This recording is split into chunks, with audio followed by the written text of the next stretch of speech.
You ready, dear? Okay. Let's please bow our heads in remembrance of Supercat. We're going to have a prayer here. Our Lord, who art in heaven, hallowed be thy name. Thy kingdom come, thy will be done on earth as it is in heaven. Give us this day our daily bread, and forgive us of our trespasses as we forgive those who trespass against us. And lead us not into temptation, but deliver us from evil. Amen. So today we're here to talk about Supercat. As you know, he passed away. It was quite sudden. We knew that he was going. He was of old age, but he surprised us.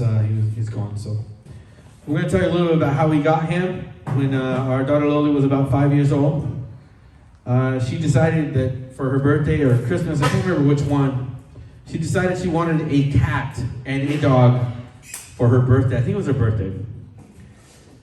So we went ahead and went to the pound and we looked around. She had her eye on one particular cat, but it didn't. It was not looking too good. It was not that affectionate. So we were looking around. This cat, out of like this one cage, it was like small little. You know, like it is in the pound, right? I mean, there's a whole bunch of cats inside one little cage. It's all from the same litter. And this one particular cat was, I mean, going up to the front and sticking its face out, wants you to pet it and stuff. And I was like, ooh, man. So we started petting it, and I was like, I like this cat. So, and that was Supercat, you know. Out of the litter, he was the most affectionate. After going through the whole thing, we decided he's the one. He was about 1 year old at the time. So, you know, they kind of spay and neuter him, do all this stuff, you know. So they went ahead and did that, and we took him home. So Lily's birthday is November, so December came right away. So he was there for Christmas and such. And I remember he would, we started to think that maybe we picked the wrong cat, because once the Christmas tree was up, man, there's nothing he liked better than attacking the Christmas tree. There is nothing he liked better than attacking the ornaments off the Christmas tree. So he would break them too, they're delicate. So we ended up having the Christmas tree ornaments up high, and there was no ornaments on the bottom because he would get them, you know? So he broke a lot of those, but we figured it out. And so Amber had bought some new couches. Yeah. And Supercat liked the couches so much he decided to claw them up. So he clawed up the couches, and Amber was like, I think we need to get rid of this cat. But obviously we did not get rid of the cat, so we just dealt with the couch the way it was. So a couple little odd things about Supercat. He responded to whistling. Like if you whistle like a dog, like, you know, for a dog to come. Yeah, like that. Like Supercat would come running. And we're like, oh my God, he's got the spirit of a dog. Like he would come to you running, and he was very affectionate at the time. Like he'd come rub your foot. Of course, that changed as time went on. He got a little more grumpy, you know. But yeah, he spent a lot of time sleeping on our bed, which I didn't want, but it ended up happening. So we allowed it, and well, he was a full-blown family cat at that time. He already had done some damage. One time, he was a gentle guy for as crazy as he was with destroying things. He was very gentle. Like he would not kill anything, and I can vouch for this myself. One time he caught this baby bird. It was sad because we thought the bird would be like done because it's caught by Supercat, right? We had the windows open. We didn't have no screens. This is at the old house, and so we go over there to get the bird out of his hands. Turns out the bird's in perfect condition. He was just holding it.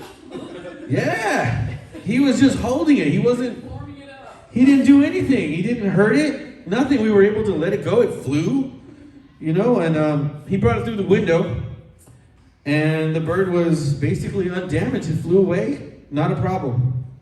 So that was interesting. I was like, that's interesting about Supercat. We would go for walks, and this is in the old neighborhood. Of course, we go for walks now, but it's around the property. But we used to go around the block. And Supercat was the kind of cat that would follow us like a dog. And if you remember, he would follow us around here too, around the neighborhood. He'd just follow us like he was his job. So he's always like a distance away. And if you turned around, he would stop and like look around. Like he wasn't following you. Like he's like, oh, I'm looking at this stuff. I'm not. He would do that. And I was like, and he still, all his whole life, he would do that, no matter where we were. So, and sometimes he would do like this little ninja trick, like where he would disappear on you. And then you're like, okay, well, I guess he's gone. Come around the block and he's waiting for you on the other side. So he must have cut across the neighborhood. And he's waiting on the other side. So when we come in, I'm like, oh, wow, damn, this guy is smart. So, yeah, that's Super Cat there. We moved here, and Super Cat was still around, obviously. He was scared, though. He was not familiar with this area. So when we got him here, he didn't know what to think, I guess. He stayed under our bed for about a week. Yeah, like he just under our bed, hiding, and he would not come out. It was about a week. And then he finally came out and started exploring around and stuff like that. We're trying to tell him it's all right. He encountered a couple little animals around here. Martini too, but Super Cat especially. Like Super Cat, one day we saw this snake, a very large snake. We encountered a couple snakes here since we've been here. This very large brown, light colored brown snake. And Super Cat was right next to it, rolling around like he wants to play with it and stuff. And I was like, oh my God, Super, that's not a good idea.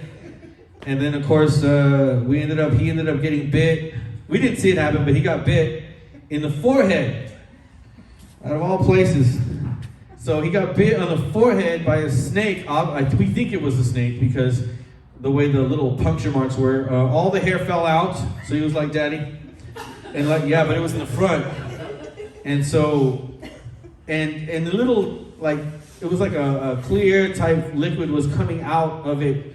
And we were like, oh no, what do we do, you know? And we just said, well, we'll just make him comfy. But he recovered. Super Cat recovered from that. He bounced back and he was fine. His hair grew back and he was like normal, but I was really surprised. I thought that was the end of Super Cat.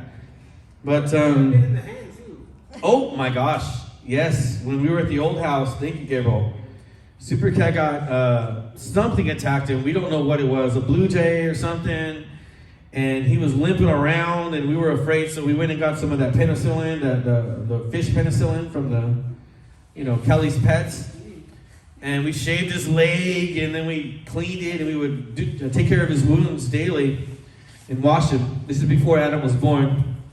So we had, time. And Amber was like the whole time, take it for the ride, take it for the ride.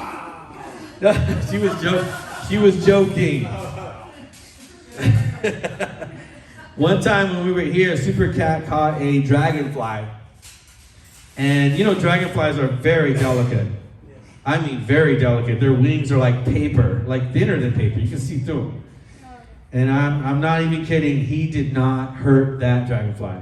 He just wanted to hold it down. He thought it was funny to hold it down. That's what he would do. He wouldn't attack anything, he wouldn't hurt anything. So we got the dragonfly away from him and the dragonfly flew away.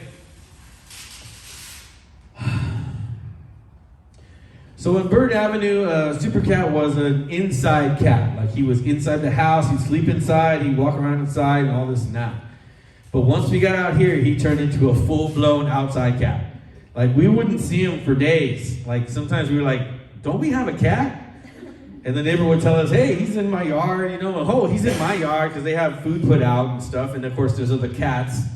So he's fixed and everything, but I guess he was still having a good time socializing, so yeah, but at this point, I'd like to let Amber finish up talking about Super Cat, okay? Thank you. When we moved to Saginaw, we'd hardly see Super Cat.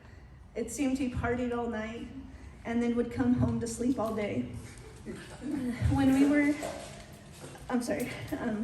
I used to tell Super Cat that he was living the retired life for us, while we went to work and paid the bills. He had us trained.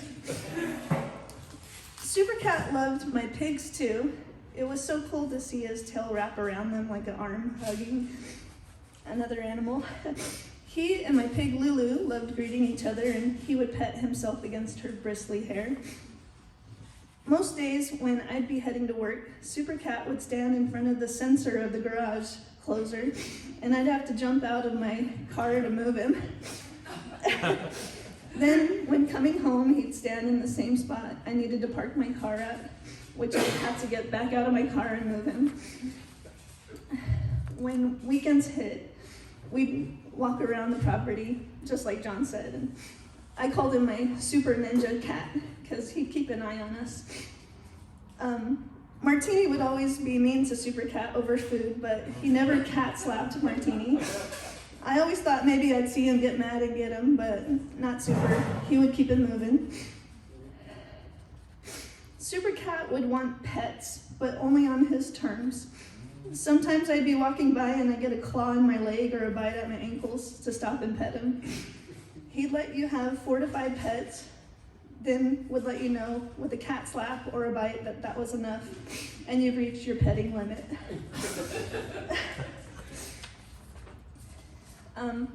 This was...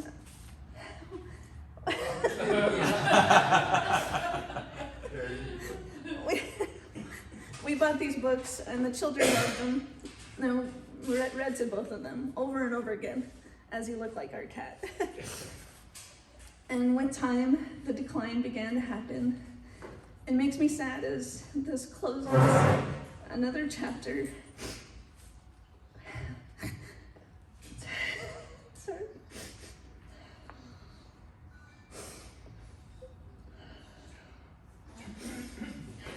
Sorry, guys. I've had my daughter leave the nest, and now her childhood and our family cat has passed. And it makes me wonder and think how time is going by fast.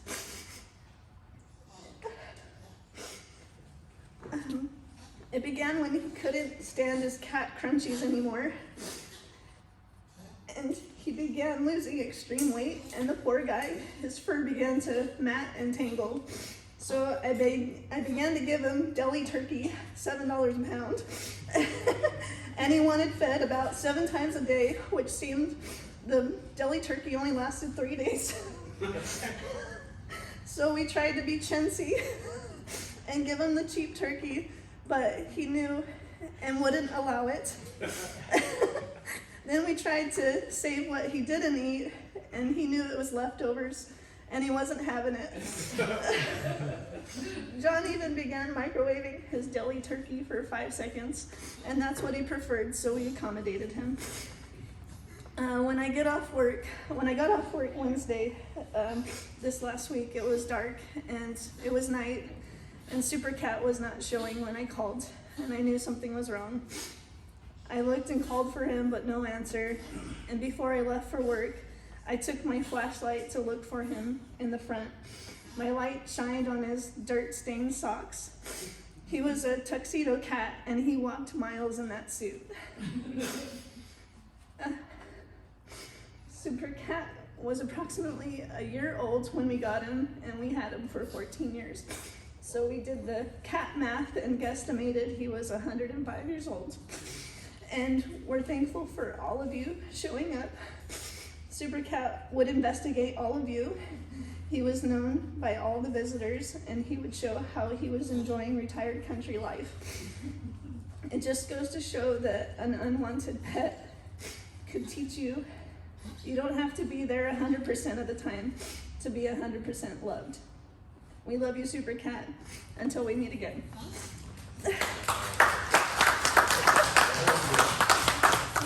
Okay, at this time, we would like to, if anybody wants to say something about Super Cat, they can go ahead and do so now. Don't be shy. I know it's hard to stand in front. But, any takers? No takers? Okay. we're gonna go ahead and go out, and we're gonna go ahead and say goodbye to Super Cat, and we're gonna go ahead and give him his final prayer. Okay? So let's go ahead and do that.